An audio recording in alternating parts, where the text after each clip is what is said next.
So hello बच्चा लोग, कैसे हो?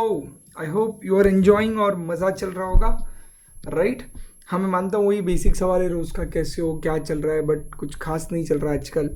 बट एक चीज़ ज़िंदगी हमारे बड़ी खास चल रही है कि हम लोग हमारे सीए जैसे बहुत इंपॉर्टेंट प्रोफेशनल कोर्सेज की तैयारी कर रहे हैं। दुनिया रुक जाए बट हमारा कोर्स कहीं पर रुकने वाला है क्या?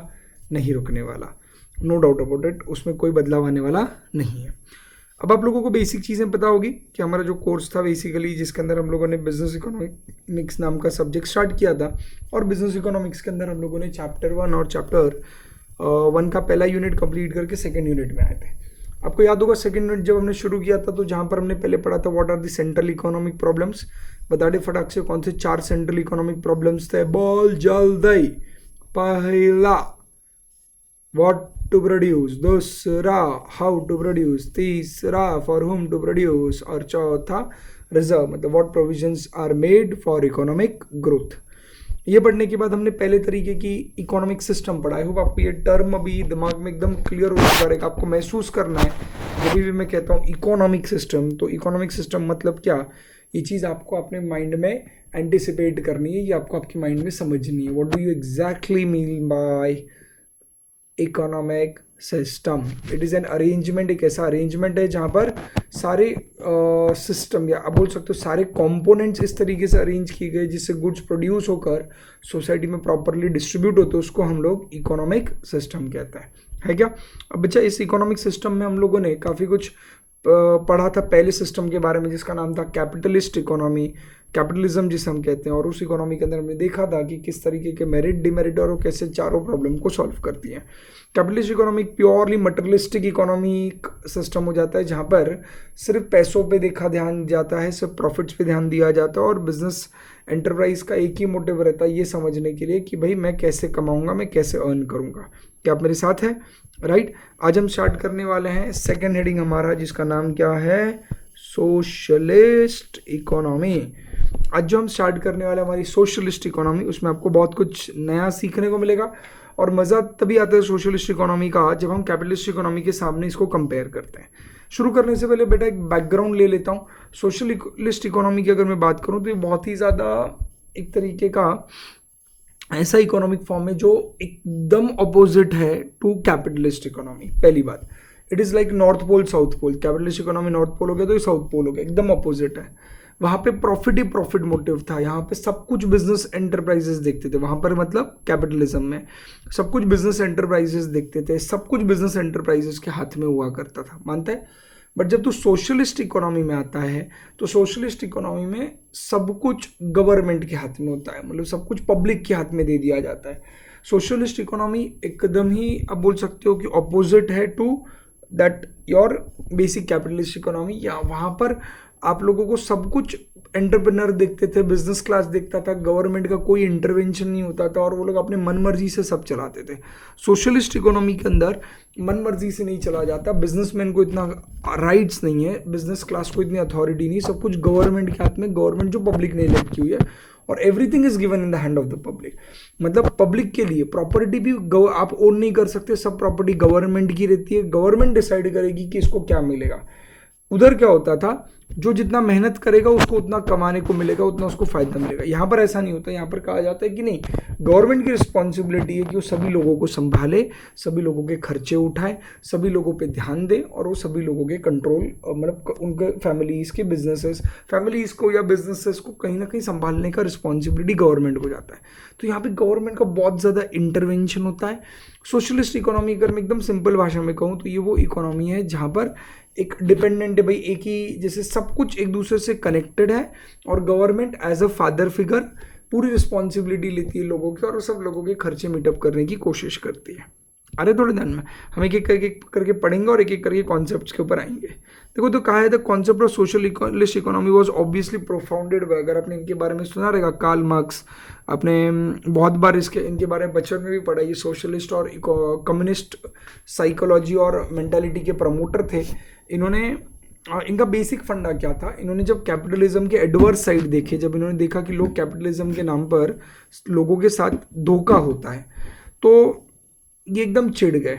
और इन्होंने चिढ़कर बोला कि नहीं, हम ऐसा समाज चाहेंगे, हम ऐसा सिस्टम चाहेंगे जहाँ पर बिजनेस क्लास को अथॉरिटी ना हो, गवर्नमेंट को सारी अथॉरिटी हो। Karl Marx is very popular, उनको बहुत जगहों पे माना जाता है, उनकी बहुत सारी आइडियोलॉजी और सोच को काफ़ी लोग फॉलो करते हैं। और फिर ये जो सोशलिज्म था ये धीरे धीरे कम्युनिस्ट फॉर्म ऑफ गवर्नमेंट में कन्वर्ट हुआ। इसके बारे में मैं एंड में कहूँगा, क्योंकि Karl Marx was an profounder, या आप बोल सकते हो कि promoter of the socialist ideology which resulted in to the formation of communist form of government. मैं आपको पहले ही कह चुका था, ये अलग चीज़ें थी। कम्युनिस्ट, आप लोगों की डेमोक्रेसी, मोनार्की, ये सारी चीज़ें, आजकल हाइब्रिड मोनार्की भी आती है। मतलब काफ़ी देशों में, जैसे भूटान हो गया, काफ़ी देशों में क्या होना चालू हो गया कि एक तरीके का हाइब्रिड मोनार्की, मतलब राजा है बट राजा के साथ साथ इलेक्टेड गवर्नमेंट भी होती है। मतलब ऊपर राजा ही चलाएगा बट उसके नीचे की जो ब्यूरोक्रेसी होती है वो काफ़ी जगहों पे लोग वोट करके अपॉइंट करते हैं। तो डेमोक्रेसी हो गई, मोनार्की हो गई, हाइब्रिड मोनार्की हो गई, कंबाइंड मोनार्की जिसको आप बोलोगे, कम्युनिज्म हो गया, ये सारी चीज़ें फॉर्म ऑफ गवर्नमेंट है, ये अलग चीज़ें हो गई। बट नॉर्मली जो कम्युनिस्ट फॉर्म ऑफ गवर्नमेंट है, उनकी जो आइडियोलॉजी होती है वो सोशलिस्ट आइडियोलॉजी होती है। सोशलिस्ट सोच ऐसी है कि भाई पब्लिक को कोई अधिकार नहीं है, सारे अधिकार गवर्नमेंट के पास है जो पब्लिक के भलाई के लिए काम करेगी। अरे जान में जब आप इसके डीमेरिट्स पढ़ोगे आपको बहुत मजा आएगा लिंक लगाने के लिए, राइट। इसमें बहुत सारी चीज़ें पढ़ने, बट इसके डीमेरिट्स आई पर्सनली फील ज़्यादा इंटरेस्टिंग है रिलेट करने के लिए एंटायर कॉन्सेप्ट को। डन, एक एक करके आए। कार्ल मार्क्स को बहुत सारे लोग जानते हैं, अपने बुक में भी बहुत बार पढ़ा रहेगा, काफ़ी उसके क्रिटिसाइजर्स भी हैं अपने लेवल पे, बट डेफिनेटली उनकी सोच को काफ़ी लोगों ने फॉलो भी किया था और वो प्रोफाउंड भी होती है। ऑब्वियसली आज के डेट पे कोई भी देश नीदर कैपिटलिस्ट है नॉर सोशलिस्ट है, सारे देश मिक्स्ड में कन्वर्ट हो गए, एक्सेप्ट कुछ जगहों पे आज भी थोड़ा बहुत सोशलिज्म ज़्यादा चलता है। देखो इट्स थोड़ा बहुत प्रमाण कम ज़्यादा होता रहता है, बट वो है हर जगह पे, मतलब मिक्स्ड ही है कहीं पे, राइट। आते हैं, ये प्रोफाउंड किया गया था, किसने इसको पॉपुलराइज किया था? कार्ल मार्क्स और फ्रेडरिक एंगल्स ने। इन देयर वर्क, नाम था उनका the communist manifesto, published in 1848, right, जिसमें उन्होंने कम्युनिस्ट फॉर्म ऑफ गवर्नमेंट को प्रमोट किया था। क्या होता है मैं सब समझाऊंगा, एक बार हम गो थ्रू करते हैं, इसमें से कुछ इंपॉर्टेंट पॉइंट्स में आपको नोट क्या हो जाएगा पता है। मैं पहले भी आपको सब कुछ बता दूं शब्द शब्द करके, बट फिर आप रीडिंग पे ध्यान नहीं देते हो अनफॉर्चुनेटली, और रीडिंग ज़्यादा ज़रूरी है एग्जाम्स के पॉइंट ऑफ व्यू से बोलता हूँ। तो मैं पहले इसलिए एक आइडिया दे देता हूँ ताकि आपको रीड करके वो भारी भरकम शब्द जो होते हैं वो थोड़े बहुत सुनने में आ जाते हैं, कान पे पड़ जाते हैं, एंड देन फिर उस शब्दों को लेकर मैं आपको पूरी पिक्चर बना के दूंगा। बढ़ूँ आगे, चले। In this economy the material means of production, that is factories हो गई, capital हो गया, mines are owned by, कौन ओन करता है? क्लियर कट बोला है, होल कम्युनिटी, राइट। कौन ओन करता है? Whole community. उधर कौन ओन करता था आपको भी पता है, उधर जो भी था वो ओन बिजनेस क्लास करता था, प्राइवेट। इन शॉर्ट आपने पहला फीचर पढ़ा रहेगा तो उधर प्राइवेट प्रॉपर्टी का अधिकार था, यहाँ पर वो नहीं है। यहाँ पर जो भी आपका राइट, सारी फैक्ट्रीज वगैरह सब कुछ पूरी कम्युनिटी, समाज, कम्युनिटी वाला पूरा समाज होल्ड करता है, represented by the state. State मतलब जो गवर्नमेंट होती है उसको हम यहाँ पर बोलते हैं स्टेट।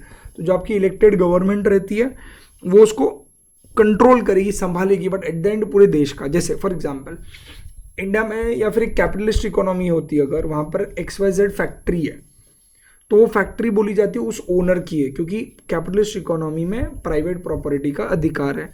तो वहाँ पे बोला जाता था कि ये जो फैक्ट्री है ये किसी ओनर की है।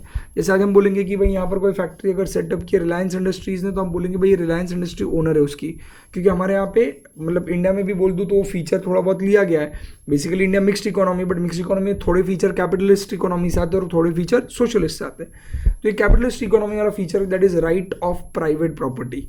काफ़ी बच्चे जब कैपिटलिस्ट इकोनॉमी का फीचर पढ़ते तो उनके मन में सवाल आता है कि आखिर प्राइवेट प्रॉपर्टी इतनी बड़ी बात क्यों हो गई, उधर ऐसा क्या इतना खास है कि पहले फीचर में ही कहा गया है कि भाई कैपिटलिस्ट इकोनॉमी में क्या प्राइवेट प्रॉपर्टी का अधिकार होता है, ऐसा क्या बड़ी बात हो गई। हम तो कॉमन सी चीज़ देखते हैं, भाई हर कोई प्राइवेट प्रॉपर्टी रख सकता है। कल जाके तुझे कोई घर खरीदना है तो खरीद सकता है, तेरे को कोई लैंड खरीदना है तो खरीद सकता है, तेरे को बिजनेस स्टार्ट करना है तो फैक्ट्री डाल सकता है, तेरे को कोल माइन खरीदनी तो खरीद सकता है। तो आज हम देख रहे हैं हमारे आसपास, this is not a big deal, come on, आपको लगता है क्या बड़ी बात हो गई, बट वैसा नहीं होता। कैपिटलिस्ट इकोनॉमी में होता ही है, अलाउड ही रहता है हर किसी को अपने हिसाब से बिजनेस स्टार्ट करना, कोई भी प्रॉपर्टी ओन करना। बट सोशलिस्ट इकोनॉमी में you don't have that right. Socialist economy में क्लियर कट बोला है सारी चीज़ें कौन ओन करेगा, होल कम्युनिटी, और वो होल कम्युनिटी रिप्रेजेंटेड बाय क्या रहेगी, गवर्नमेंट। यहाँ पर तुम प्रॉपर्टी नहीं ओन कर सकते क्योंकि तुम्हारी प्रॉपर्टी तुम्हारी नहीं है, वो किसकी है, समाज की है। मतलब कल जाके अगर सोशलिस्ट इकोनॉमी में रिलायंस इंडस्ट्रीज अगर अपनी फैक्ट्री सेटअप करता है तो फैक्ट्री रिलायंस इंडस्ट्रीज़ की नहीं, वो फैक्ट्री पूरे इंडिया की, कंट्री की, लोगों की है, ऐसा ट्रीट होता है. All the members are entitled to get the benefit from the fruits of such socialized planned production on the basis of equal rights. ये इकोनॉमी का सबसे अच्छी बात होता है कि भाई मेहनत एक करेगा बट फल हर कोई पाएगा. It's like a joint family में एक ही पर्सन जैसे काम करता है और बाकी सारे फैमिली मेंबर्स उस एक पे डिपेंडेंट हो जाते हैं, समथिंग लाइक दैट. कि हम कहते हैं सोशलिस्ट इकोनॉमी में मानना ये है कि पूरा सब कुछ क्या होगा, कोई भी काम करे बेनिफिट सब में इक्वली डिस्ट्रीब्यूट होंगे. और socialist economy is also called as, उसका बहुत ही इंपॉर्टेंट नाम है, क्या नाम है, दैट इज कमांड इकोनॉमी और सेंट्रली प्लान्ड इकोनॉमी. उसको नाम क्या दिया जाता है, कमांड इकोनॉमी या फिर centrally planned economy. Here the resources are allocated according to the commands of central planning authority and therefore market forces have no role in allocation of resources. तो किसको कितना रिसोर्सेज मिलेगा, ये मार्केट फोर्स मतलब demand and supply के हाथ में नहीं रहेगा.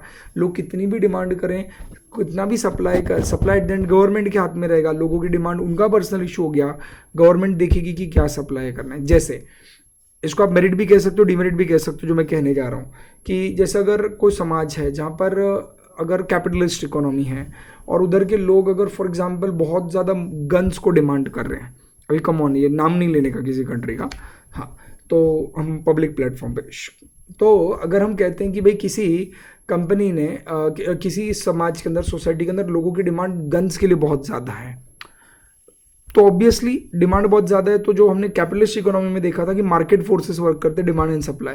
कंज्यूमर डिमांड करेगा, सप्लायर बना के देगा, तो सब लोग गन्स बनाने में लग गए और बना के देना, सप्लाई करना चालू कर दिया. यहाँ पर क्या हो जाएगा इन सोशलिस्ट इकोनॉमी, अगर लोगों का फॉर एग्जाम्पल डिमांड गन्स की तरफ भी है तो भी कोई सुनने वाला नहीं, क्योंकि प्रोडक्शन पूरा कौन कंट्रोल करेगा, सेंट्रली कंट्रोल रहेगा, मतलब स्टेट कंट्रोल करेगा, मतलब अल्टीमेटली गवर्नमेंट कंट्रोल करेगी.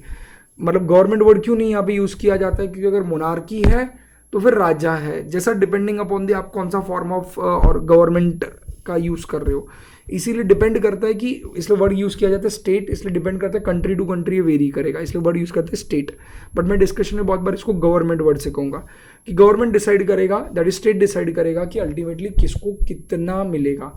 तो तू क्या डिमांड कर रहा है, आई डोंट केयर. मैं अगर स्टेट हूँ, मैं अगर गवर्नमेंट में बैठा हूँ, मैं प्रेसिडेंट हूँ, प्राइम मिनिस्टर हूँ, तो मैं डिसाइड करूंगा कि तेरे को क्या कंज्यूम करना है. आ रहे ध्यान में, पक्का. देयरफॉर मार्केट फोर्सेस को कोई रोल नहीं है. Under the socialist economy production and distribution are aimed at maximising the welfare of the community as a whole. यहाँ पे मेन मोटिव आपका यही है. क्या है main motive, maximising the welfare. क्यों यहाँ पर आपका main motive maximising the welfare है, क्योंकि यहाँ पे सिंपल सी बात है, आप लोगों को प्रॉफिट मोटिव से नहीं चलेगा, क्योंकि अल्टीमेटली सब कुछ गवर्नमेंट के कंट्रोल में जाता है. बढ़े आगे, राइट. आगे बढ़ने से पहले मैं आपको थोड़ी बातें बताना चाहूँगा. एक्चुअली ये जो सोच आई है ना, ये कार्ल मार्क्स की बेसिक आइडियोलॉजी था. कार्ल मार्क्स की अगर आपने हिस्ट्री पढ़ी रहेगी तो उनका बेसिक ये था, उनके साथ बहुत ज़्यादा डिस्क्रिमिनेशन हुआ था. मैं उनके इसमें डिटेल में नहीं जाना चाहता, वो आपका जनरल नॉलेज वाला पार्ट है. बट कार्ल मार्क्स की अगर बेसिक स्टोरी बताए तो उनके साथ बहुत डिस्क्रिमिनेशन हुआ था. तो ही रोज हिज वर्ड. जैसे समवेयर हमारे यहाँ पे अनफॉर्चुनेटली जैसे बाबा साहेब अम्बेडकर थे, एक पब्लिक फिगर जिनको लोगों ने जो स्पेसिफिकली बैकवर्ड क्लास के लिए उन्होंने जो कॉन्ट्रीब्यूशन दिया था, उन्होंने जो काम किया था, that was appreciable. He was talented person. Baba Saheb कितने टैलेंटेड थे सबको पता है. लाइब्रेरी थी, कौन से पेज पे क्या लिखा हुआ रहेगा सब उनको पता होता था. जैसे इंडिया में एक बहुत बड़े फिगर थे, बहुत ही रिनाउंड फिगर थे और बहुत ही ideologically, thought wise, education wise बहुत ही स्ट्रॉन्ग थे, वैसे वहाँ पे कार्ल मार्क्स का था.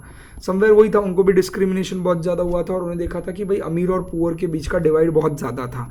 तो ही रोज अगेंस्ट हिम. तो उनका एक बेसिक मतलब ये निकला, जब उन्होंने सोशलिस्ट फॉर्म ऑफ गवर्नमेंट बनाया तो उनका, या कम्युनिस्ट फॉर्म ऑफ गवर्नमेंट और सोशलिस्ट आइडियोलॉजी जब उन्होंने डिराइव की या प्रोफाउंड किया, उनका बेसिक मानना ये था सारे फसाद की जड़ प्रॉफिट है. उन्होंने जब कैपिटलिस्ट इकोनॉमी के डिसएडवांटेजेस देखे, जिससे लोअर लेवल के लोगों के साथ, वर्कर क्लास, लेबर क्लास के लोगों के साथ बहुत तकलीफें होती थी, उनको एक्सप्लॉइट किया जाता था, बहुत परेशान किया जाता था. तो उन्होंने जब वो चीज़ें देखी तो उनका अल्टीमेटली ये कंक्लूजन आया कि सारे फसाद की जड़ प्रॉफिट है. क्योंकि हर एक ऑर्गेनाइजेशन, हर एक बिजनेसमैन प्रॉफिट के पीछे लालची हो जाता है. और प्रॉफिट के साथ साथ दूसरा सबसे बड़ा प्रॉब्लम उनके नज़रों में जो था वो था प्राइवेट प्रॉपर्टी। उनका मानना ये था कि अगर तुम प्रॉफिट हटा दो ज़िंदगी में से और ओनरशिप ऑफ प्राइवेट प्रॉपर्टी हटा दो, मतलब कल के बाद तू एक भी ज़मीन नहीं खरीद सकता, तू अपना घर भी नहीं खरीद सकता, एक जायदाद नहीं खरीद सकता, और तू बिजनेस के अंदर तू बहुत ज़्यादा प्रॉफिट भी नहीं कमा सकता। तू खुद इमेजिन कर, तेरे लाइफ में से अगर ये सारी चीज़ें हटा ली, तेरे समाज में से, सोसाइटी में से ये सारी चीज़ों को अगर मैं हटा दूँ, ऑब्वियसली तेरा फोकस, तेरा कॉन्सेंट्रेशन लालच से हट जाएगा, तेरे अंदर का ग्रीड मर जाएगा, तेरे को पता चला करके कोई मतलब नहीं, तो तू एवरीवन विल बी लाइक सन्यासी, साधु टाइप अप हो जाएंगे। वो बोलेंगे क्या करना है मोह माया, खाली हाथ आए थे खाली हाथ जाएंगे। कोई बहुत ही बड़ा डायलॉग वाला बोलेगा तो कोई एक आधा रहता है ना, कुछ लोग बहुत बड़े बड़े डायलॉग मारते होगा, आपके फ्रेंड्स में भी कोई ग्रुप में होता रहेगा जो बड़े बड़े डायलॉग मारता रहेगा, तो ऐसा कोई एक आधा नमूना आके बोलेगा भाई कफन में जेब नहीं होती, है ना, कफन जो होता है उसमें जेब नहीं होती, तो क्या लेके जाएगा तू ऊपर, सब इधर ही छोड़ के जाना है, क्या करेगा इतना कमा कर।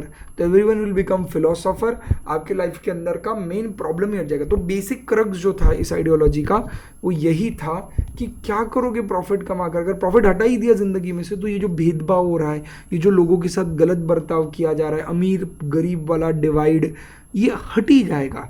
कोई अमीर और गरीब जैसा रहेगा ही नहीं, सब नॉर्मल रहेंगे, सब अपनी ज़िंदगी जिएंगे, अच्छे से काम आएंगे, ईमानदारी की कमाई, ईमानदारी की खाना, and life will be good. हर तरफ खुशियाँ ही खुशियाँ होंगी ज़िंदगी में। ये फंडामेंटल आइडियोलॉजी थी सोशलिस्ट फॉर्म ऑफ गवर्नमेंट की, जिसको ऑब्वियसली प्रोफाउंड और सपोर्ट कार्ल मार्क्स ने और पॉपुलराइज भी कराया। बैकग्राउंड समझ में आ रहा है? बढ़ूँ मैं आगे? पक्का? श्योर? चले देखो, some important characteristics of this economy यार। क्या कैरेक्टरिस्टिक्स है? पहला है कलेक्टिव ओनरशिप। भाई क्या है तेरा, क्या मेरा, ये तो हम सबका है, ऊपर वाले ने दिया है, सबके लिए दिया है, तेरा भी है मेरा भी है, भाई भाई हाथ मिल गले मिला। तो ये बेसिक मोटिव है आइडियोलॉजी का कि कलेक्टिव ओनरशिप होनी चाहिए। There is collective ownership of all means of production except small farms, workshop and trading firm which में remain in a private hands. Obviously सभी निकाल लेंगे ऐसा नहीं, बेसिक बेसिक छोटी चीज़ें आपके हाथ में देंगे।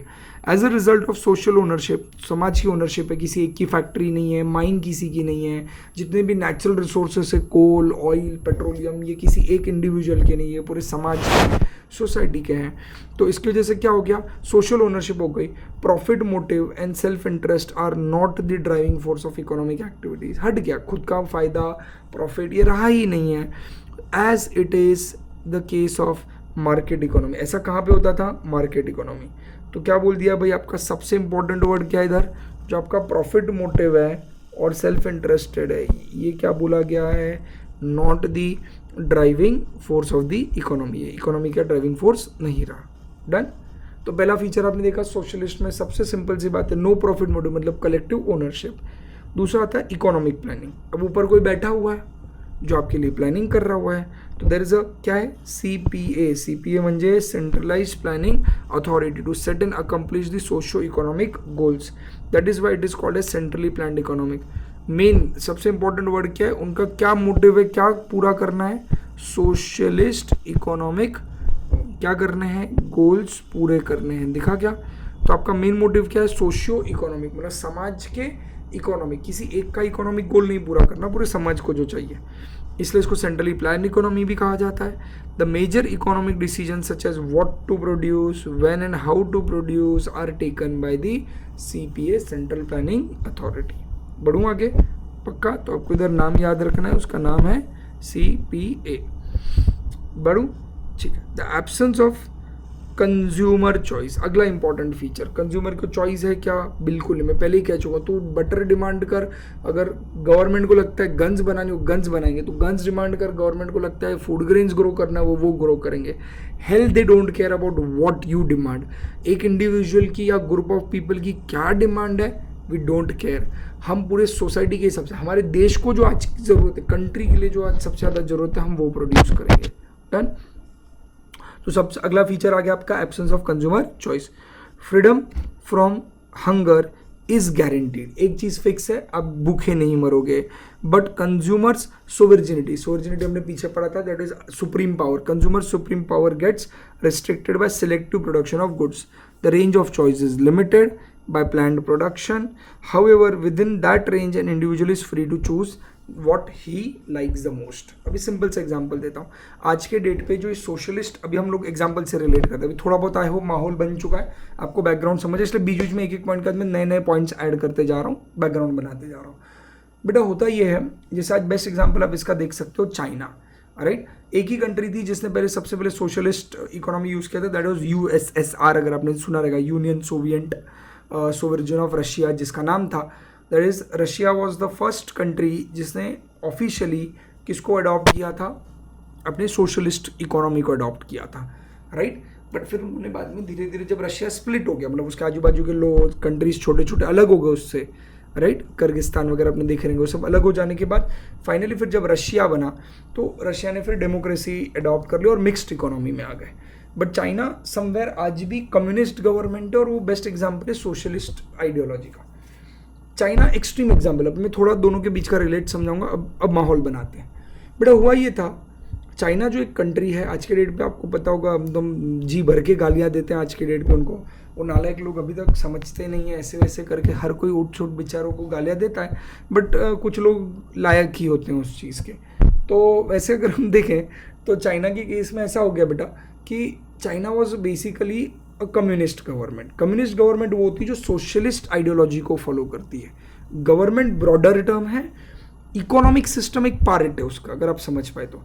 एक समाज के अंदर इकोनॉमिक सिस्टम एक पार्ट, जैसे एक समाज जो होता है उसमें एक रिलीजन चलता है, इकोनॉमिक सिस्टम्स चलते हैं, फिर उन लोगों के बाकी के ये जोग्राफिकल एरियाज होते हैं। तो हर एक कंट्री के अंदर, country comprises of many components.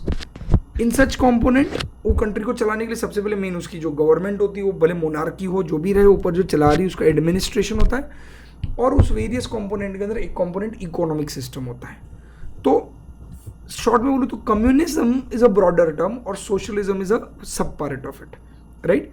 तो कम्युनिज्म जो होता है वो बेसिकली किससे डिराइव होता है कि भाई सारा इकोनॉमिक एक्टिविटी, वापस में सॉरी, सोशलिज्म जो होता है socialist economy, economic activity. Communism broader. Communism में क्या होता है, कम्युनिस्ट सोसाइटी के अंदर क्या किया जाता है कि भाई लोगों को बोला जाता है कि भाई हम, पहली बात तो कम्युनिस्ट जो फॉर्म ऑफ गवर्नमेंट होता है ये अटर पेट्रोइटिज्म से क्रिएट होता है। इसमें पेट्रोइटिज्म बहुत ज़्यादा होता है, मतलब somewhere you are like going to ready to die for your country, पहली चीज़ कम्युनिस्ट फॉर्म ऑफ गवर्नमेंट के अंदर। दूसरी चीज़, तुम लोग मतलब कंट्री को ऊपर ही लेके जाना चाहते हो, कुछ भी हो जाए हमको हमारी कंट्री टॉप में ही चाहिए। अब जब बहुत ज़्यादा, देखो अभी हर किसी का अपने ओपिनियन अलग होता है, बट मैं मेरे ओपिनियन नहीं दूंगा यहाँ पर, बट जो ये लोग थे, काफ़ी सारे पुराने हिस्टोरियंस का ये मानना है कि excessive nationalism is also hazardous. जहाँ पर आपका नेशनलिज्म बहुत ज़्यादा बेटा एक्सेसिव हो जाता है ना, तो वो भी काफ़ी बार जो हो जाता है ना वो हज़ार्डियस हो जाता है। मतलब लोग जब बहुत ज़्यादा अति नेशनलिस्ट हो जाते हैं ना, तो वो भी एक समाज के लिए डिफ़िकल्ट एरिया बन जाता है। क्यों? क्योंकि जब आप बहुत ज़्यादा देश के लिए प्यार करना चालू करते हो तो वो मारना मरना चालू हो जाता है, तो वो सोसाइटी के लिए डेंजरस हो जाता है। China is a by product of that. पहली बात, वहाँ पे बहुत ज़्यादा नेशनलिज्म है। दूसरा, सेकेंडली जो गवर्नमेंट होती है उसने जब कम्युनिज्म फॉलो किया, तो कम्युनिज्म में क्या हो जाता है कि गवर्नमेंट मेजर पावर अपने हाथ में ले लेता है। नॉट ओनली इकोनॉमिक पावर बेटा, अदर पॉलिटिकल पावर भी उनके हाथ में होता है, and they are going to decide. जैसे आप एक एग्जाम्पल देख सकते हो, आज से कुछ सालों पहले तक चाइना में वन चाइल्ड पॉलिसी था। वन चाइल्ड पॉलिसी मतलब तुम्हारा, क्योंकि China was the largest populated country in the world, तो वन चाइल्ड पॉलिसी होने के अंदर आप अगर एक ही बच्चा आपका होना चाहिए, और वो जो एक बच्चा रहेगा उसका पूरा खर्चा, उसको पूरा बेनिफिट देगा गवर्नमेंट। अगर आपको सेकंड चाइल्ड है फैमिली के अंदर किसी को, तो उसको गवर्नमेंट बेनिफिट कुछ नहीं देगा। तो गवर्नमेंट ने वन चाइल्ड पॉलिसी लाया था। वो अलग बात है, चाइना के अंदर फिर क्या होने लग गया, क्योंकि यूथ पॉपुलेशन कम होनी चालू हो गई, क्योंकि ऑब्वियसली रिप्रोडक्शन के अंदर नई जनरेशन आनी कम होनी चालू हो गई, तो उनको रियलाइज़ हुआ कि इससे फ्यूचर उनका डार्क हो जाएगा, तो उन्होंने अब वो पॉलिसी हटा दी गई। अब तो even they will interfere in your life, कि वो डिसाइड करेंगे कि क्या होना चाहिए। अभी जैसे आप नॉर्थ कोरिया बहुत ज़्यादा सुनते हो, तो नॉर्थ कोरिया के अंदर तो ये भी है कि उसके राजा का जो हेयर कट होता है वो सब लोगों को हेयर कट करना पड़ता है। वो जैसा, वो तो एकदम एकदम अटर डिक्टेटरशिप है, वो कम्युनिज्म से एक ऊपर का है। पर डिक्टेटरशिप से वन लेवल डाउन अगर मैं बोलूँगा तो कम्युनिज्म आ जाता है, जहाँ पर गवर्नमेंट अपने हाथ में economic as well as political power. जब गवर्नमेंट इकोनॉमिक पावर लेती है तो हम बोलते हो सोशलिस्ट पैटर्न फॉलो कर रहा है, बट जब वो पॉलिटिकल पावर भी ले लेता है तो फिर वो कहीं ना कहीं कम्युनिज्म, और बहुत ज़्यादा अगर एग्रेसिव हो जाता है तो फिर वो डिक्टेटरशिप में कन्वर्ट हो जाता है। तो चाइना एक कम्युनिस्ट कंट्री है जहाँ पर वो लोग एकदम ही ज़्यादा अपने लिए कट्टर हैं and they take the all kind of decision. Communism खराब नहीं होता, अनफॉर्चुनेटली काफ़ी जगहों पे कम्युनिज्म के अंदर कम्युनिस्ट जो ऑर्गेनाइजेशंस हैं वो लोग बहुत ज़्यादा अग्रेसिव हो गए। जैसे चाइना में जो उनकी कम्युनिस्ट पार्टी ऑफ चाइना है वो इलेक्शन लड़ती हैं। चाइना ऑफिशियली खुद को एक डेमोक्रेटिक कंट्री कहता है, पर उसने अपने हाथ में ऐसे पावर ले लिए हैं इनडायरेक्टली कि कम्युनिस्ट पार्टी जो उनकी है वो जो इलेक्शन में खड़े रहते हैं वो खुद इलेक्शन लगती है, और कम्युनिस्ट पार्टी अकेली ही पार्टी होती है, वो उसके अगेंस्ट खड़ा ही नहीं हो सकता। इवन कोई खड़ा भी होता है तो इवन बीबीसी जो है उसने बहुत सारे स्ट्रिंग ऑपरेशंस किए हैं कि कोई पर्सन अगर इलेक्शन में खड़ा भी होने जाता है तो उसको या तो पुलिस पकड़ लेती है, उसको मार दिया जाता है, कुछ गड़बड़ हो जाता है। तो काफ़ी जगहों पे वो न्यूज़ ऐसी आती है, भाई how much is true I don't no, but इस तरीके से काफ़ी जगहों पे आता है कि वो बहुत ज़्यादा स्ट्रिक्ट हो जाते हैं, एक तरीके से डिक्टेटरशिप इनडायरेक्टली हो जाती है। तो काफ़ी ऑर्गेनाइजेशन में कम्युनिज्म बहुत अग्रेसिव हो जाने की वजह से प्रॉब्लम भी हो जाते हैं। कुछ जगहों पे कम्युनिज्म अच्छा है, जैसे अगर मैं इंडिया में बोलूँ तो Kerala is a state which is govern by communist party, तो उन्होंने केरला को बहुत डेवलप किया है। तो अगर आप इंडिया में सामने कम्युनिज्म का एग्जाम्पल देखोगे तो आपको बहुत ही पॉजिटिव एग्जाम्पल मिलेगा। इतने टाइम से केरला के जो चीफ मिनिस्टर रह रहे हैं वो हर बार कम्युनिस्ट पार्टी जो उधर की उसके चीफ मिनिस्टर है, तो वो लोग बहुत ज़्यादा डेवलपमेंट के पीछे। तो केरला अगर हम इंडिया में देखें तो is one of the example, good example in everywhere. Literacy बहुत ज़्यादा है वहाँ का, सभी अच्छा है। अभी भी कोरोना के अंदर देवर द वन जिन्होंने काफ़ी अच्छे से मैनेज किया, और एज़ पर अगर स्टैटिस्टिक्स देखें हम काफ़ी जगहों पे तो क्वांटिटी को उन्होंने अच्छे से टैकल किया, तो वहाँ पर आपको पॉजिटिव मिलेगा। आपको जानकर शायद शौक होगा कि नेपाल जो कंट्री है उधर की भी जो अच्छी पॉलिटिकल पार्टी वो कम्युनिस्ट आइडियोलॉजी वाली है, वो भी कम्युनिस्ट। तो कम्युनिस्ट आइडियोलॉजी क्या होती है कि देश हमारा है, हमें देश के लिए बहुत ज़्यादा कुछ करना है, अटर नेशनलिज्म रहता है। तो अगर आप नेशनलिज्म में जाओगे तो हम हर किसी को अपॉर्चुनिटी नहीं दे सकते कि हम तेरा भी सुनेंगे उसका भी सुनेंगे, तो हम अब हर किसी का सुनने नहीं बैठे, पावर कुछ लिमिटेड लोगों के हाथ में कॉन्सेंट्रेट किया जाता है और they make the all decisions and you have lesser opportunities to challenge their decisions. Democracy में आपको ज़्यादा चॉइसेस रहते हैं, जैसे USA is a democratic country जहाँ पर बेचारे प्रेसिडेंट डोनाल्ड ट्रंप को भी कोई पूछता नहीं है, उनको डायरेक्टली कोई भी मुंह पे कुछ भी बोल के जाता है। और वहाँ के तो रिपोर्टर्स तो अगर आप कभी इंटरव्यू देखोगे तो डोनाल्ड अंकल के तो इतना परेशान करते हैं, मुंह पे इज्जत निकालते हैं और मुंह पे कुछ भी बोलते, कुछ भी उनके प्रेसिडेंट को बोलते हैं। ऐसा नहीं, पहले भी जब बराक ओबामा थे तभी भी यूएस के जो जर्नलिस्ट थे दे आर सो अग्रेसिव। हमारे यहाँ पे उल्टा होता है, यहाँ पे हमारे शायद मिनिस्टर्स के ऊपर इतना एग्रेशन नहीं दिखाते क्योंकि हम शायद थोड़ा रिस्पेक्ट या डरते हैं मिनिस्टर से, कहीं पे कोई भी पार्टी का रहे। बट वहाँ पर अगर आप यूएसए देखोगे तो यूएसए के जो जर्नलिस्ट है दे आर सो अग्रेसिव कि they ask damn questions to their president और एनी मिनिस्टर देयर, बहुत ज़्यादा एकदम अग्रेसिवली वो लोग जर्नलिज्म करते हैं। इसलिए USA is one of the USA का जर्नलिज्म टॉप कंट्रीज़ के जर्नलिज्म में गिना जाता है क्योंकि they make every even president answerable, एक एक छोटा छोटा सवाल उनसे पूछते हैं। तो डेमोक्रेटिक कंट्री हो गई जहाँ पे तुमको इतने सारे अथॉरिटीज़। कम्युनिस्ट पार्टी गवर्नमेंट के अंदर काफ़ी, जैसा अभी China is the best example of communism. कैसे चाइना में गूगल नहीं चलता, उन्होंने रिस्ट्रिक्ट कर दिया, उन्होंने खुद का सर्च इंजन डाल दिया। चाइना में ऑफिशियल लैंग्वेज उन्होंने चाइनीज़ रखी हुई है, they don't speak in English. उनके यहाँ व्हाट्सएप नहीं है, उनका वीचैट अलग ऐप चलता है खुद का। उन्होंने खुद के अलग से एरियाज़ बना के रख दिए हैं उन्होंने खुद के। तो किसी भी कंपनी को अलाउ करेंगे, डिसअलाउ करेंगे, उनको जो मन में आएगा। अभी तो ये हद आगे पहुंच गया चाइना के अंदर कि वीचैट जो उनके ऐप है या जो उन्होंने लिमिटेड ऐप रखे उसमें even they monitor, even they control. क्या मॉनिटर और कंट्रोल करते हैं वो लोग कि तुम लोग क्या डेटा अपलोड कर रहे हो। जैसे अभी बीच में, अब तो चलो अपडेटेड ही हो, क्या बोलूँ आप लोगों को, जैसे कैरी मिनाटी का प्रॉब्लम आया, आपने देखा होगा बराबर। तो उसका वीडियो के, हाँ मैं उसमें नहीं जाना चाहता डिबेट में, आई डोंट नो, मतलब I don't use YouTube except मेरा ये कमर्शियल पर्पज़ छोड़कर, I don't use TikTok also, but I like both the things, दोनों का अपना मजा अलग है। तो कमिंग टू द पॉइंट, तो बीच में जो कैरी मिनाटी का आपने देखा कि बहुत अच्छा वीडियो ऊपर गया और बाद में यूट्यूब ने उसका वीडियो निकाल दिया। क्यों निकाल दिया? क्योंकि यूट्यूब के हाथ अथॉरिटी थी वो वीडियो निकालने की। चाइना क्या करता है, चाइना अभी जैसे फॉर एग्जांपल यूट्यूब तो ठीक है पब्लिक प्लेटफॉर्म था, सब देख सकते हैं, बट अगर मैं तेरे को कोई मैसेज भेज रहा हूँ समझ व्हाट्सएप पे वगैरह, तो अपने पर्सनल मैसेजेस है, राइट। टेक्निकली इंडिया में ऐसा कोई रूल नहीं है कि कोई हमारे आपस के पर्सनल फॉरवर्ड्स पे कुछ डालेगा। हाँ, वो अगर मैं पब्लिकली फैलाने जाता हूँ और वो गलत है तो गवर्नमेंट मेरे अगेंस्ट एक्शन ले सकता है। चाइना में क्या है, अगर तूने किसी को पर्सनल भी कुछ फॉरवर्ड किया रहेगा तो गवर्नमेंट उस पर भी वॉच रखता है और उसके अंदर भी गवर्नमेंट इमीडिएटली डिलीट कर देता है। मतलब तुमने अगर तुम्हारा कोई स्टेटस अपलोड किया, समझो जैसे अपन व्हाट्सएप पे अपना स्टेटस रखते हैं, वैसे तूने अगर वीचैट पे कोई स्टेटस रखा, लगेज उनको ऊपर से ऑर्डर आएगा, लगेज चाइना को अगर लगता है कि कुछ गलत बोल रहे गवर्नमेंट के खिलाफ, उनके कंट्री का नाम खराब होने वाला है, लगेज वो लोग डिलीट कर देते हैं। लगेज उनको अथॉरिटी, मतलब तुम्हारा प्राइवेट सोवर्जिनिटी कुछ नहीं है, तुम्हारी प्राइवेसी कहीं पे नहीं है लाइफ की। सोशल मीडिया पे तुमने कुछ डाला, उनको गलत लगा, लगेज तुम्हारा डिलीट कर देंगे, वहीं के वहीं डिलीट मार देंगे। दूसरा, उन लोगों को कहीं पर भी लगा तो तुम्हारा कुछ भी सोशल मीडिया वो लोग ब्लॉक कर सकते हैं, तुम्हारा डेटा कहीं से भी वो लोग देख सकते हैं, तो आपका प्राइवेसी उतना कंपैरेटिवली कम है। सो ये एग्जाम्पल है। मैं ऐसा नहीं बोलता कि कम्युनिज्म ऐसा होता है, कम्युनिज्म ऐसा नहीं होता। कार्ल मार्क्स ने जो कम्युनिज्म बनाया था, जिस सोच से रखा था, वो थोड़ा अलग था, पर ये अति नेशनलिज्म के पीछे, एक्सेसिव नेशनलिज्म के पीछे इन लोगों ने धीरे धीरे लोगों को कंट्रोल करना चालू कर दिया एंड खुद के अंदर बहुत ज़्यादा रिस्ट्रिक्शन डाल के खुद के हाथ में पावर ज़्यादा ले लिया।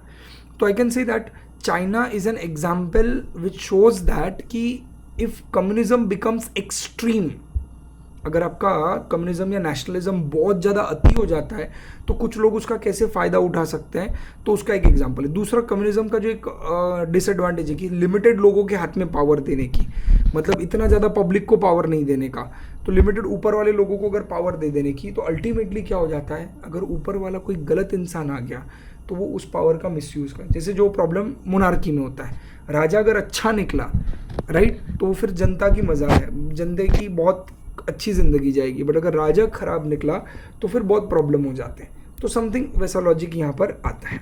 डेमोक्रेसी की अच्छी बात यह है कि अपना राजा, मतलब अपना प्राइम मिनिस्टर या मिनिस्टर्स अच्छे भी निकले तो भी वो ज़्यादा कुछ नहीं कर पाएंगे, खराब भी निकले तो भी वो ज़्यादा कुछ नहीं कर पाएंगे, क्योंकि कंपैरेटिवली उनको पावर्स उतने कम, क्योंकि पब्लिक के हाथ में पावर्स वेस्ट किए जाते हैं अंडर डेमोक्रेसी। अब थोड़ा आपको कम्युनिज्म का आइडिया आ रहा है। सोशलिज्म और कम्युनिज्म का लिंक थोड़ा बहुत इनडायरेक्टली है, बट आप उसको रिलेट कर पाओगे कहीं ना कहीं। चाइना के बारे में आपने भी बहुत कुछ पढ़ा रहेगा, सुना रहेगा, काफ़ी आप में से मुझे पता है बच्चे काफ़ी होशियार हैं, they are very fond of getting some general knowledges and extra thing, तो आपने बहुत सारी चीज़ें देखी। तो आई होप थोड़ा पढ़ने के बाद आपको बैकग्राउंड आ रहा है ध्यान में। मैं उसके लिए थोड़ा पॉइंट रीड कर रहा था कि फीचर्स रीड करने के बाद हम उसके बैकग्राउंड पे आएंगे। बढ़ूँ आगे, चले। तो आपको वहाँ पे बोला गया है फर्स्ट पैराग्राफ के अंदर, एब्सेंस ऑफ कंज्यूमर चॉइस के अंदर, कि तुमको कंज्यूमर को चॉइस तो नहीं चाहिए, बट फिर उसके अंदर तुम लोगों को लिमिटेड रहेगा, उसके अंदर चॉइस फ्रीडम रहेगा। Right to work is guaranteed, but right या choice of occupation gets restricted. क्या मस्त लाइन में, एक छोटे से लाइन में बहुत गहरी बातें कर दी है। वाह वाह वाह वाह, मतलब क्या खूब कहा है। कहा है कि आपको काम मिलेगा, ये गारंटीड है, बट फिर चॉइस नहीं मिलेगा, फिर जो है वो करने का। इसलिए आप देखोगे वहाँ पे लेबर क्लास बहुत ज़्यादा है, और चीप लेबर होने की वजह से चाइना प्रोडक्शन अब बन गया। तो आप एग्जांपल देख सकते हो आज के डेट में, विच अति ओवर सोशलिज्म या ओवर कम्युनिज्म के साथ क्या हो सकता है। That's an example of China, right. बढ़ूँ, because there are determined, because these are determined by the, कौन इंटर करता है, CPA, central planning authority, on the basis of certain socio economic goal before the nation. वो देश के जो targets हैं उसको बेस पकड़ते हैं, और उसको बेस पकड़ के वो लोग क्या करते हैं, उसके अंदर उनको जो टारगेट्स को अचीव करना है उस हिसाब से वो लोग प्लानिंग करते हैं। फिर वो तुमको क्या चाहिए उससे उनको फर्क नहीं पड़ता। अगला, रिलेटिवली इक्वल इनकम डिस्ट्रीब्यूशन और relative equality of income is important feature of socialism. मैं कह चुका हूँ, उनका सोचना यही कि भाई भेदभाव ही नहीं होना चाहिए, तू अमीर मैं गरीब, ये बात ही नहीं होनी चाहिए। तो ये कब होगा, जब इनकम सबकी इक्वल रहेगी। Among other thing, differences in income and wealth are narrowed by the lack of opportunities। क्यों आपकी इनकम और वेल्थ में डिफरेंसेस नैरो है, कम है, मतलब शायद दो जनों के बीच के इनकम और इसमें गैप नहीं। जैसे अपने यहाँ पे अगर आज अपन अनिल अंबानी, मुकेश अंबानी, सॉरी अनिल गलत नाम ले लिया, गलत डिलीट कर, मुकेश अंबानी और एक करोड़ के बेगर का देख लिया तो आपको वास्ट डिफरेंस दिखेगा। वैसे आप लोगों को वहाँ पे बहुत ज़्यादा कोई अमीर लोग इतने नहीं मिलेंगे, एक्सेप्ट जो गवर्नमेंट के थोड़े बहुत लोग रहेंगे वो छोड़कर, चाइना के अंदर, बराबर क्या। तो उन्होंने बोला वो गैप क्या है, नैरो है, पतला गैप है। किसके बीच में गैप कम है, that is differences of income और वेल्थ का गैप बहुत कम है। तो नैरो क्यों होता है, नैरो डाउन कहाँ से होता है, बाय द लैक ऑफ क्या, opportunities to accumulate private capital. कम अपॉर्चुनिटीज है। Educational and other facilities are enjoyed more or less equally. अमीर गरीब एक ही स्कूल में पढ़ता है, thus the basic cause of inequality are remove. Even जैसे आप चाइना में देखोगे तो न्यूज़पेपर भी उनका खुद का ही चलता है, न्यूज़ चैनल भी उनका गवर्नमेंट का ही चलता है। जस्ट इमेजिन अगर इंडिया में ऐसा हो जाता कि सिर्फ हमें DD न्यूज़ ही देखना पड़ता और गवर्नमेंट का एक न्यूज़ चैनल देखना पड़ता, ओ माय गॉड, हमारा रात का डिनर का एंटरटेनमेंट कैसे होता। जो रात को हमारे न्यूज़ चैनल्स के जो डिबेट शोज है, they work like an entertainment shows, तो हम कैसे जी पाते हैं। I just get goose bumps on thinking on that, just एक थॉट देने को भी डर लगता है, राइट। तो वहाँ पे वैसा नहीं, उनका गवर्नमेंट का ही न्यूज़ चैनल रहता है, उनके ही न्यूज़पेपर्स रहते हैं, वो जो न्यूज़ छापना चाहेंगे वो छपेगी। तो ये एक्सेसिव का डिसएडवांटेज हो गया, लोगों ने उसका मिसयूज़ कर लिया उधर की पार्टी के लोगों ने। डन, बराबर आ रहा है समझ में। चले, तो हमने अगर फीचर्स देखें एक बार फटाक से, अगर आपको याद रहेगा तो सबसे पहला और बेसिक फीचर अगर हमने देखा था तो क्या देखा था बता, कलेक्टिव ओनरशिप देखा था। कलेक्टिव ओनरशिप के साथ आपने देखा दूसरा बता जल्दी, इकोनॉमिक प्लानिंग कैसे होती है आपकी, सेंट्रल प्लानिंग होती है। तो पहले ओनरशिप कलेक्टिव रहेगी, प्लानिंग सेंटर रहेगी, कंज्यूमर को चॉइस नहीं है, और रिलेटिवली इक्वल इनकम डिस्ट्रीब्यूशन है। बढ़ो आगे, minimum role of price mechanism और मार्केट फोर्सेस, रोल ना के बराबर है किसका, वो प्राइस मैकेनिज्म मतलब वो डिमांड एंड सप्लाई एक दूसरे को कट हो जाने वाला, याद आ रहा है क्या। बढ़ूँ आगे, चल, तो वही चीज़ वहाँ पे बोली गई है। क्या बोला गया है वहाँ पर कि अगर आप देखेंगे तो आपको उन्होंने वहाँ पे क्लियर कट एक पॉइंट दिया हुआ है, that is price mechanism exist in a socialist economy, it has only a secondary role, बहुत कम रोल है, that is insecure to disposal of accumulated stocks. मतलब पहले गवर्नमेंट अपने साइड से प्लानिंग करके प्रोडक्शन करती है, उसमें अगर कुछ एक्सेसिव प्रोड्यूस होके जो बचा हुआ स्टॉक है उसको डिस्पोज ऑफ करने के हिसाब से करती है। सिंस अलोकेशन मिला क्या रहे, सिंस अलोकेशन ऑफ क्या productive resources is done according to the क्या predetermined plan, the price mechanism as such does not influence this decision. In the absence of profit motive, price mechanism loses its predominant role in economic decision. खत्म हो गया, profit motive ही नहीं है तो manufacturer अपना production ही नहीं बढ़ाएगा, वो क्या प्रोड्यूस करेगा वो गवर्नमेंट बताएगी। गवर्नमेंट को लगता है कि भाई इस साल फॉर एग्जांपल ये पर्टिकुलर प्रोडक्ट प्रोड्यूस करना है तो गवर्नमेंट और ज़्यादा प्रोड्यूस करते बैठेगी। अरे ध्यान में, पक्का डन। चले, the price prevailing under socialism are administered price, again a very important word। कौन सी प्राइस होती है, administered प्राइस होती है। now what is administered price बता जल्दी, दैट इज कोई और उसको एडमिनिस्टर कर रहा है, मतलब कोई और उसको रेगुलेट कर रहा है। मार्केट फोर्सेस में प्रोडक्ट का प्राइस हम डिसाइड करते, कंज्यूमर और सप्लायर आपस में डिसाइड कर लेते, गवर्नमेंट का कोई रोल नहीं होता। यहाँ पे प्रोडक्ट का प्राइस गवर्नमेंट अपनी मन मर्जी से डिसाइड करता है, which are set by the central planning authority, that is nothing but the government on the basis of socio economic objective. समाज के जो ऑब्जेक्टिव रहेंगे उनके उस बेसिस पर लोग डिसाइड करेंगे। बढ़ूँ आगे, शो अगला क्या आ गया, एब्सेंस ऑफ कॉम्पिटिशन खत्म हो गया, since state is a sole entrepreneur there is absence of competition under the socialism. अभी कौन था, द अर्स्टवाइल मतलब जो पुराना, पहले USSR is an example of socialist economy. शायद आपको थोड़ा बहुत हिस्ट्री याद रहेगा तो वर्ल्ड वॉर में से रशिया एग्जिट कर गया था क्योंकि रशिया के लोगों ने अपराइजिंग किया था और वहाँ के जो डिक्टेटर टाइप रूलर्स थे उनको हटाकर वहाँ पे एक सोशलिस्ट गवर्नमेंट लोगों ने बनाई थी वो टाइम पे, वो भी ज़्यादा टाइम नहीं चल पाई और वो भी गिर गई बाद में। In today's world there is no country which is purely socialist, ऐसी कोई कंट्री नहीं है जो क्या है purely socialist. North Korea the world's most totalitarian state is another prominent example of socialist economy. Other example include China and Cuba.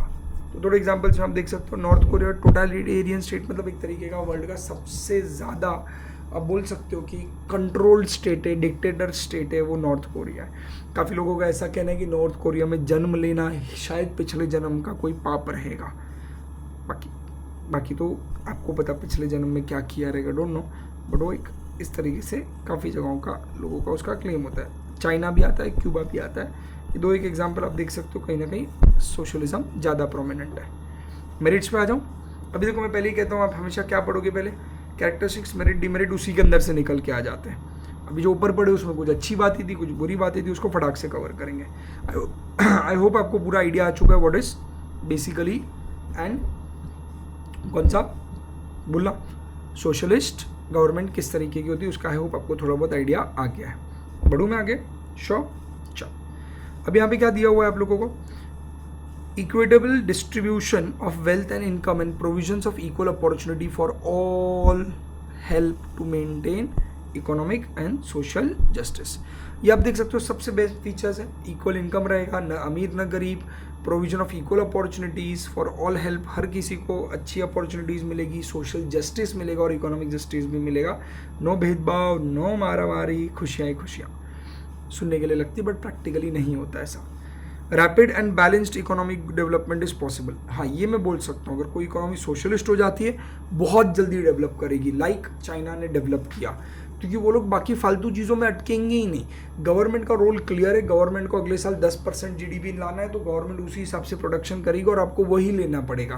आपके पास कुछ खास ज़्यादा चॉइस बचने वाली नहीं है। जैसे आज मैंने आपको सोशल मीडिया पे बोल दिया भाई आपके पास वीचैट ही वापरना है, कोई और ऑप्शन नहीं है आप लोगों को, राइट क्या? चले, उसके बाद अगला आया rapid and balance economic growth and development is possible, बरोबर है। As the central planning authority coordinates all resources in efficient manner according to the set priorities. जो भी उन्होंने पहले से प्रायोरिटी सेट की है, टारगेट सेट किए, उस हिसाब से वो लोग प्रोडक्शन करेंगे। Done. Socialist economy is a planned economy. Obviously, in a socialist economy, there will be a better utilization of resources and it ensures the maximum production. Exactly. Better resources होने की वजह से production कैसे जाता है आपका? Maximum जाता है. Maximum resources हमने last lecture में discuss किया है. Optimally use करोगे तो production maximum क्यों हो पाएगा? देख अगला line वही कह रहा है. Wastage of all kinds. Waste of all kinds are avoided through strict economic planning. Since competition is absent, there is no wastage of resources on advertisement and sales promotion. Tension hitch नहीं। बढ़ूँ आगे, अगला क्या है? अगला feature देख क्या बोला, in a planned economy unemployment is minimised, obviously business fluctuations are eliminated, recession वगैरह ऐसे इश्यूज आएंगे नहीं जब तक ग्लोबल इश्यूज ना हो। तुम्हारे देश के अंदर वो साइकिल नहीं रहेगी क्योंकि सब कुछ एक पर्टिकुलर प्लानिंग के साथ चल रहा है। Are eliminated and stability is brought about and maintain, easily maintain हो पाता है। डन क्या?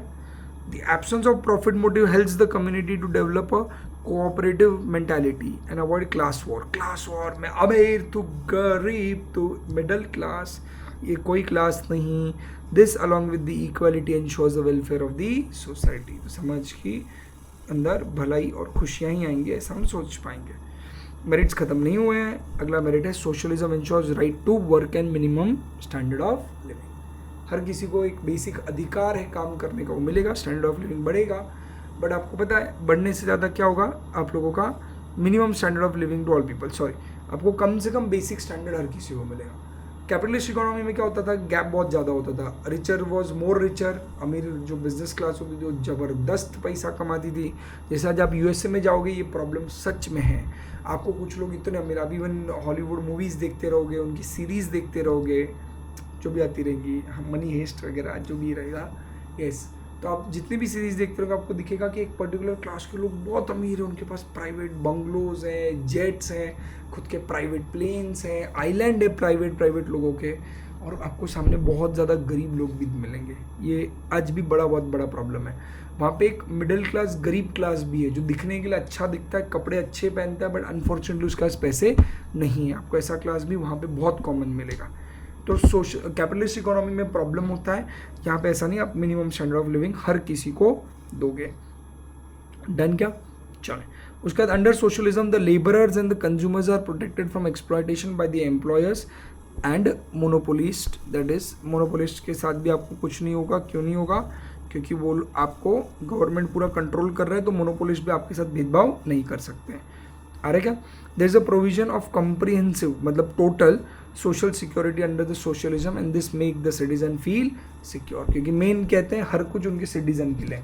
ये ऐसा हो गया कि भाई मैं तेरी भलाई कर रहा हूँ और तेरी भलाई करने के लिए तेरे को कुछ चीज़ें सहनी पड़ेंगी, बट अल्टीमेटली मैं तेरा एक का नहीं बट पूरे समाज का, सबका भला करूँगा। इसका एक ही लॉजिक होता है सोशलिज्म और कम्युनिज्म का, कि हम सोसाइटी एज अ होल पूरे देश के लोगों के लिए बात करते हैं, किसी एक कैटेगरी के लिए नहीं करते। डन क्या? अगला आता है डीमेरिट्स। अब ढेर सारे डीमेरिट्स निकलेंगे शायद ये पढ़ने के बाद, आपको खुद को महसूस कर रहे रहोगे। Socialism involves the predominance of bureaucracy. सबसे बड़ा प्रॉब्लम चाइना। ब्यूरोक्रेसी मतलब मिनिस्टर्स और उनके नीचे के जो लोग काम करते हैं। जैसे इंडिया में ब्यूरोक्रेसी होता है IAS ऑफिसर्स, IPS ऑफिसर्स। अगर आपको इंडिया का स्ट्रक्चर पता होगा, मैं भी ज़्यादा डिटेल में नहीं जाऊँगा, वो अलग लेक्चर में कभी डिस्कस करूँगा। तो हमारे यहाँ पे बहुत सिंपल से स्ट्रक्चर है।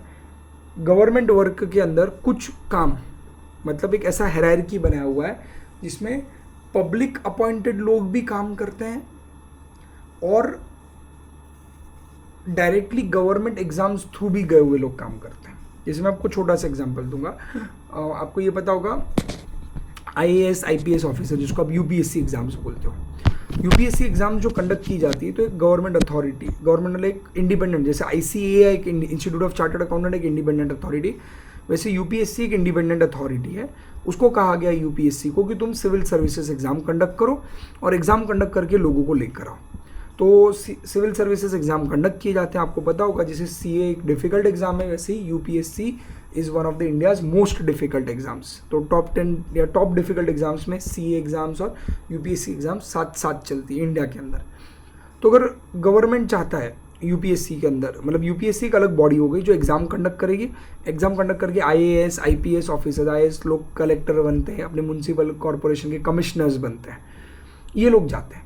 अगर आपको पता होगा, जैसे नासिक में अपने म्यूनसिपल कॉरपोरेशन के जो कमिश्नर्स होते हैं, जैसे आपको पहले तुकाराम मुंडे पता रहेंगे, जिनका बहुत ज़्यादा नाम हुआ था नासिक के अंदर, राइट। तो वो IAS ऑफिसर है। वो IAS ऑफिसर है, मतलब उनको किसने अपॉइंट किया? वो उसने आपने और मैंने अपॉइंट किया? नहीं, उसको किसने अपॉइंट किया? तो सिविल सर्विसेज के एग्जाम पास होकर वो पर्सन आया हुआ है। और हमने जिन लोगों को अपॉइंट किया वो अपने सारे नगर सेवक जो अपने वार्ड से भेजते हैं, ये सारे लोगों को कॉर्पोरेटर बोलते हैं, नगर सेवक लोग जाते हैं। अब ये जो नगर सेवक लोग हैं ये आपस में अपना एक मेयर बनाते हैं और ये अपनी पूरी एक बॉडी बनाते हैं। इस बॉडी के साथ काम कौन करता है? तो ये म्यूनसिपैलिटी का कमिश्नर जो होता है, म्यूनसिपल कॉर्पोरेशन का, जैसे तुकाराम मुंडे थे, ये कमिश्नर थे, तो ये लोग मिलकर काम करते। तो हमारे गवर्नमेंट का सिस्टम ऐसा बनाया गया है कि एक आदमी इस तरीके से पढ़ा लिखा आएगा, कोर्स पास करके आएगा और वो किसके साथ काम करेगा? हमारे पब्लिक के इलेक्टेड रिप्रेजेंटेटिव्स के साथ, राइट। तो ये जो लोग हैं जो काम कर रहे हैं नीचे, दैट इज हमने जो कॉर्पोरेटर्स वगैरह अपॉइंट कर, और नीचे ये लोग जो IAS IPS ऑफिसर और इनका पूरा बॉडी है, committee, they are known as bureaucrats, right.